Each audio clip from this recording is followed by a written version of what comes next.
we're gonna get into it. I Welcome see. back to another video on F1 to Sports. Today I got a special guest with me. The first time we collabing, I'm gonna let my guest introduce himself. Yo, it's Cordell Watts on YouTube, Cordell Watts TV, C Watts NYC on everything else pretty much. Yo, glad to be here, bro. For sure. So the topic we're gonna get into today is triple threat matches and how they've lost their value in WWE. And we both agree on this topic. And I ask you, why do you think triple threat matches have lost their value at this point?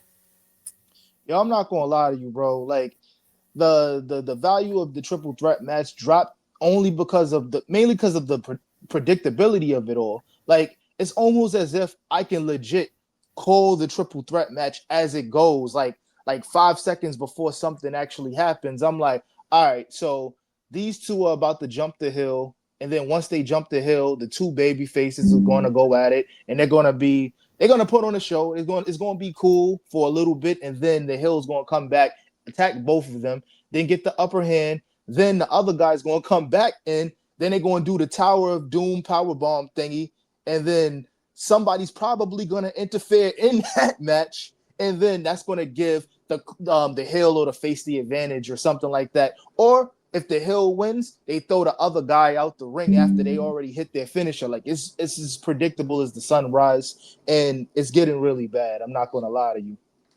Yeah, and for me personally, I think it's becoming too frequent. Like we were seeing Rhea Ripley, we finished here in a third triple threat match, and we know what Rhea, like what you were saying, it's either she's not taking the pin or she's winning the match. It's not her getting pinned. If she's losing, she's not taking that pin. And you know what? You brought a good point up. I feel like these triple threat matches are also to protect the person that they don't want to get pinned, or they don't want that person to specifically eat the pin. So they'll have like a fall guy, and that's actually even worse when I'm talking about the prediction part, because sometimes in these matches you can already tell who's there to get pinned for real. You know what I'm saying? And when you could tell who's getting pinned for real, that kind of takes away from the aura of it all as well. Yeah, that's true. And I don't understand this thing of being a certain people not being able to take pins. It's easy. It's ways you can book this. It's a triple threat match. It's not like it's one on one. And even in one on one matches, people should be able to take pins. We shouldn't have Io and Stephanie Valkyria ended in a DQ finish on Monday Night Raw. Just let somebody win clean. Yeah, that 50-50 booking is nasty because it's starting to it's already been repetitive because we had to deal with this in the Vince McMahon era as well, and now it's you start to realize that Triple H was really not that much different at all. And I'm not here to bash nobody. I'm not here to throw dirt on anybody. I'll do that on my own time. But the God honest truth is that the fact that it's so predictable, and the fact that they're throwing these guys in here to do DQ matches or DQ finishes and stuff like that. Pardon me, DQ finishes is nasty, because how the hell does a triple threat match ends in no contest? Tell me that. Like how it's fatal four-way matches ending in no contest. It's like they bend the rules just to make the storyline make sense now, and I don't like that, because if you have a set rule for specific matches, like let's say a triple threat match or a fatal four-way match can't end in a DQ for real, then I expect there to be a clean finish. I don't expect somebody to be protected. Like one pin won't hurt nobody the same way that you just now said. Like one pin is not going to hurt nobody. It's when you constantly getting pinned and stuff like that, and you start looking like Krillin. That's another thing. But if a strong person gets pinned once, then the better person won. Just get good and just get better. Like they move as if just getting pinned one time is going to hurt the value. And I somewhat understand, only because of the fact that now the IWC, it's like if their favorites get pinned, it's like, oh, this person is buried. And it's like, no, they're not buried. They just lost the match, and they just gotta, do the necessary steps to win the next one or something like that. Yeah. But I think they care too much about what the internet think. Because Jay Uso, who was he took some pins. Even with him getting over with his rise, he definitely took some pins. He only held the title for 28 days. We need more stuff like that. So Jay Uso, who was selling some of the most merch, he's getting one of the biggest pops. He can take pins consistently, and it's not like he's the best wrestler on the planet. That's not what I'm saying. But people got to be able to take take pins. Because how do you build a story?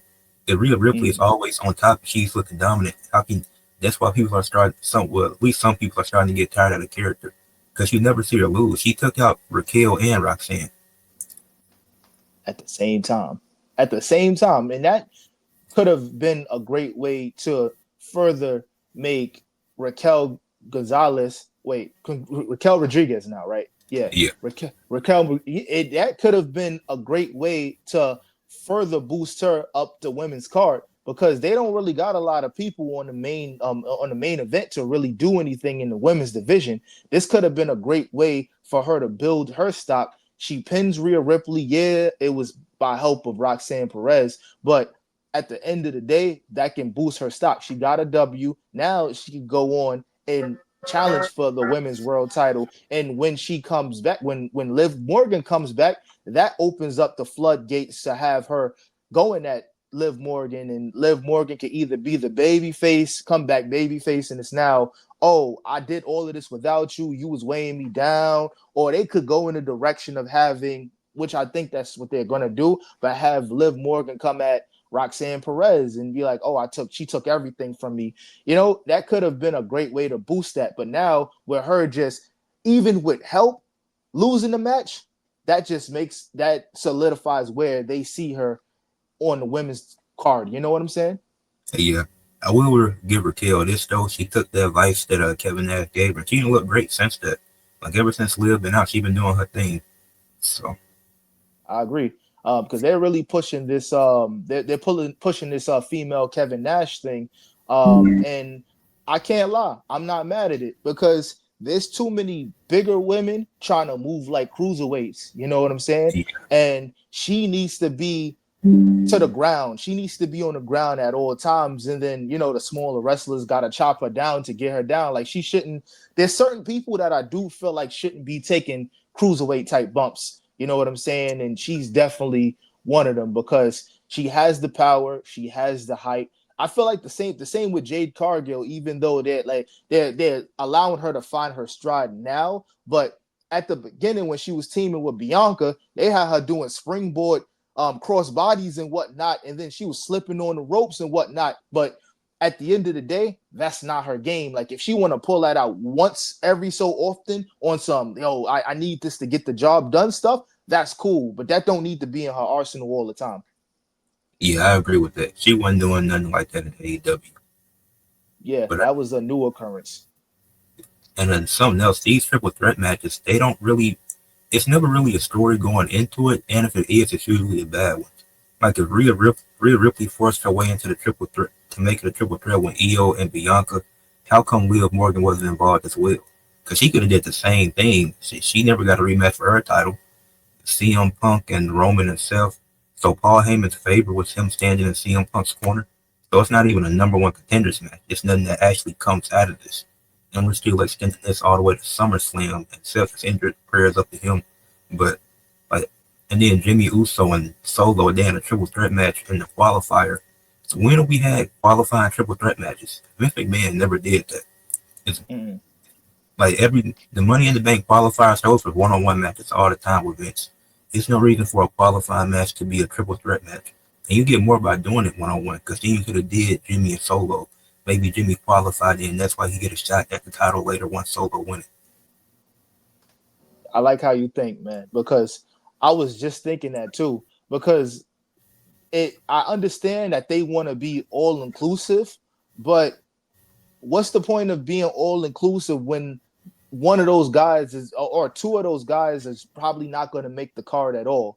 So it's like low key, like I'm getting their hopes up, and hopefully this person down the line could get an opportunity. But if you peep, a lot of these guys, they don't really get much out of this. Like, and in the way they set up these matches, it's super predictable. Like they'll have, like, let's say they'll have like a Zoe Starks in a match with Rhea Ripley and, I don't know, a Lyra Valkyria, and it's like, all right, so we know Rhea Ripley's probably going to win, and we also know that Zoe Stark is probably going to take the pin for real. You know what I'm saying? I hated it. It was Zoe Stark, Kyrie Sane, and Rhea Ripley. It's like You got Zoe Stark ain't been on TV. Kyrie Sane just coming back. So it's already no chemistry in the ring. And I've talked about this. This is why they need to bring live events back. They need to have more of them because that's how you build the chemistry between the wrestlers. We see Black Couch Book and talk about it. We see so many start-stop stories now with Triple H and TKO, but that's due to the fact that it's not live events for you to test this stuff out. That's what the live events was for, so you could test it out and see how it worked in a smaller audience, then showcase it to us that's seeing it on TV on a weekly basis. Yeah, it's getting real bad, man, because there's even wrestlers talking about it on interviews about how the work rate is so much lower and there's so much guaranteed money on the table that a lot of guys they get to the main roster and it's like, all right, you on your own now, pal, figure it out. And it's like back in the day, I don't know whether they do this now, but you would have time to practice these matches as well. So you would have to be at the arena at like maybe 2 p.m. so that everybody has an opportunity to practice their moves, practice what they're going to do in the ring. But it's not a lot of that. There's not a lot of study of tape anymore. And I hate to sound like an old timer, but when these guys were on the road, at least 3 times out the week, at least the wrestling didn't suffer. Now, like you said, you're seeing botches, and these botches could also lead to injury. This woman, Zoe Stark, she's on the shelf for a year pretty much because she blew her knee out. Seth Rollins, he's probably going to be on the shelf for 6 months or maybe more. Because they're not practicing these finishes. They're also working through a lot of these injuries when in reality if you're going to sit somebody down, and that's another thing they've been doing. They've been sitting a lot of these main event guys out, but a lot of these guys are still getting injured. So I'm not understanding why what's adding up. It's not adding up to me. You can even go back to 2017 when the Usos and New Day had the Hell in a Cell match. Like these teams, they were wrestling on a consistent basis. And that's why they were able to have a Hell in a Cell match and come out of it with no major injuries. Like they would, because they was on the road way more back then, and they was able to do that. And then after it, they were still being featured on TV, even if they weren't wrestling. They still had segments, which is why I wasn't a fan of the YSX winning the tag titles, because you had one injury. Now nobody shows up.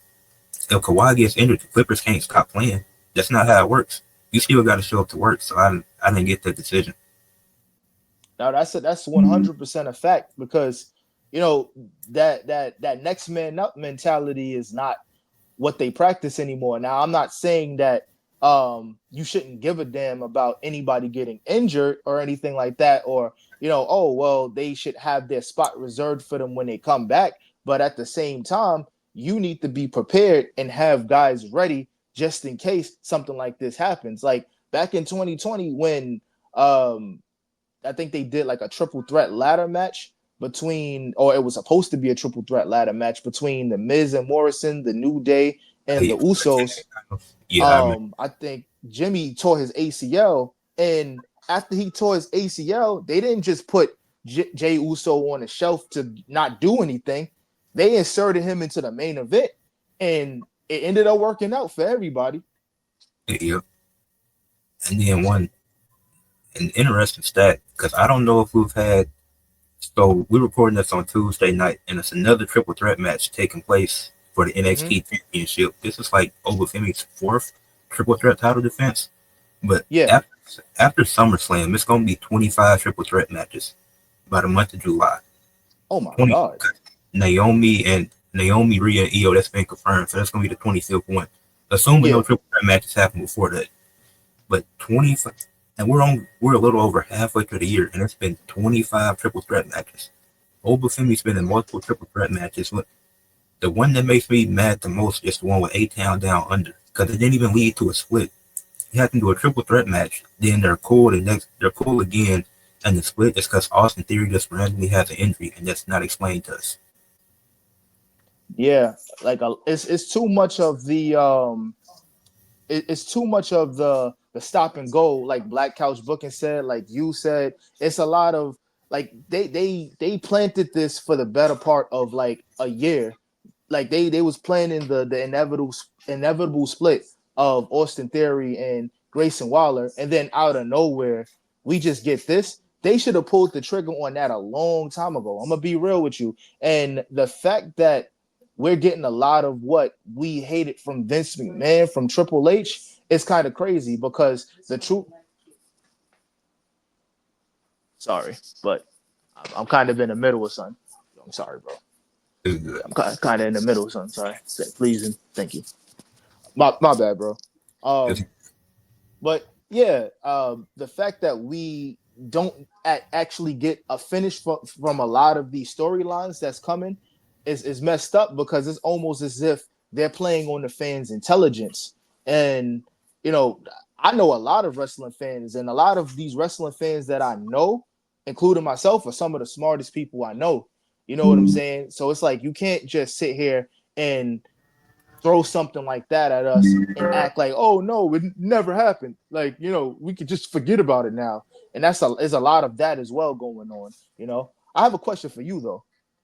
yeah. What's your favorite triple threat match of all time? Favorite threat. Uh, that's a good one. I'm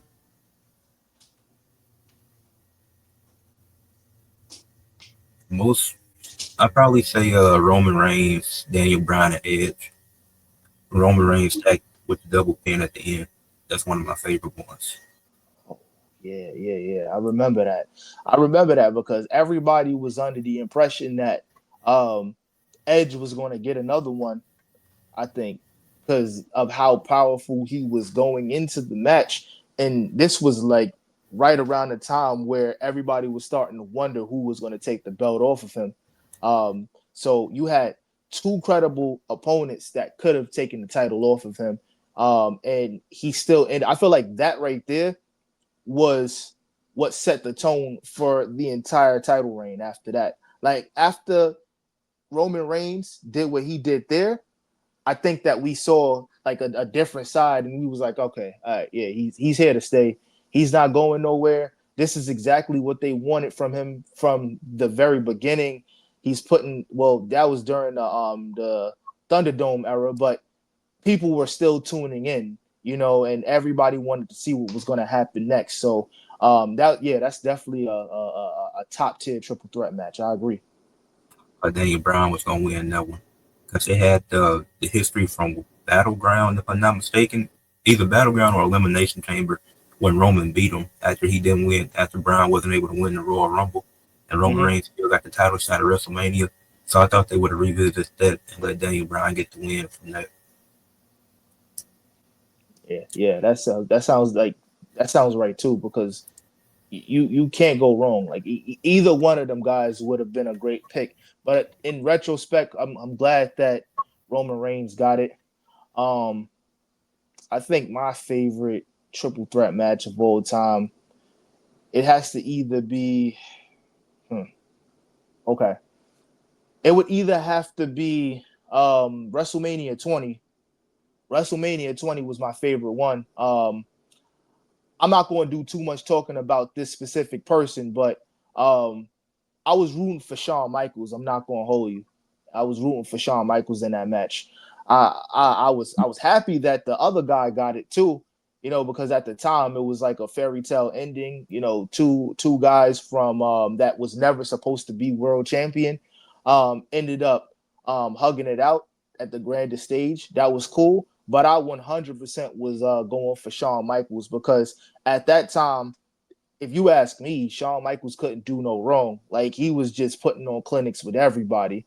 You know, he was having great matches with Rob Van Dam. He was having great matches with the likes of Booker T, uh, making Triple H look good. Like it was he was on a tear. He was on a tear, and it was crazy because at that time everybody was still kind of questioning whether his back was going to hold up. You know, so the fact that he showed out the way he did and was in blading as well, I was super stoked. I was excited, but I wasn't mad at the clear winner though. Definitely not. Hey, I think the major difference in the booking of Triple H and Vince is that Vince, a lot of his better decisions, his some of his worst decisions came when he was an older man because he was running the company for a while. It's not like Yeah. Triple H is super old now. But I think with all Hmm. that being said, triple threat matches that they've lost their value because they happen way too frequently, and the stories either going into it don't make sense or they don't pay off to anything. You got anything to Yeah. close us out? To be completely honest, I'm gonna say that I do like triple threat matches, but like you said, it's definitely happening way too frequently. If you ask me what they should be doing, they should be doing a lot more um Iron Man matches. You know, it's because if you ask me, the fact that there's so much filler in all of these Raws, all of these SmackDowns, all of these live events or PLEs, even the PLEs, they be having a bunch of ads. If you're gonna do that, allocate some time for a 30-minute Iron Man match. Give me an hour Iron Man match. I feel like that's what's lacking in a lot of this. I need to see some guys test their skills out, you know. Like I feel like we know what happens or we know what's gonna happen in some of these matches. A lot of their moves are very predictable, you know. So I want to see a lot more Iron Man matches, a lot more. You could keep the last man standing matches in the street fights, but Iron Man matches, maybe a submission match here or there. Ooh, that'd be a good one. Mm-hmm. Yeah, I like that. But with that being said, make sure y'all leave a like on the video, subscribe to both our channels. I'll leave his channel. I have his channel and Instagram on the video for y'all to find it. Make sure y'all comment and let us know what y'all think about the triple threat matches. Absolutely. Absolutely. Shout out